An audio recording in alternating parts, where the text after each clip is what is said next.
अस्सलाम वालेकुम वरहमतुल्लाहि वबरकातुहू। नाज़रीन करम, सूरह यूसुफ आयत नंबर 14 से आज का सबक स्टार्ट होगा।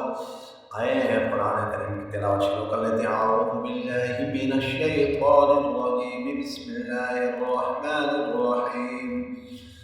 फलम्मा ज़हबू बिही वअजमऊ अन यजअलूहु फ़ी ग़याबतिल जुब्ब वअवहयना इलैहि लतुनब्बिअन्नहुम बिअम्रिहिम हाज़ा वहुम ला यशऊरून। वजाअू अबाहुम इशाअन यबकून क़ालू या अबाना इन्ना ज़हबना नस्तबिक़ु वतरकना यूसुफ इंद मताइना फ़अकलहु الذئب वमा अन्त बिमुअ्मिनिन लना वलौ कुन्ना सादिक़ीन।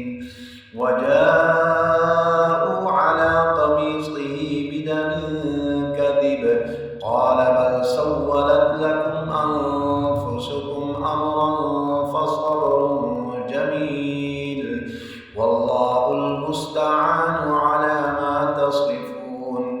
वजाअत सय्यारतुन फअरसलू वारिदहुम फअदला दल्वह क़ाल या बुश्रा हाज़ा ग़ुलाम वअस्सर्रूहु बिज़ाअह वल्लाहु अलीमुम बिमा यअमलून। वशरौहु बिथमनिन बख़्सिन दराहिम मअदूदह वकानू फ़ीहि मिनज़्ज़ाहिदीन।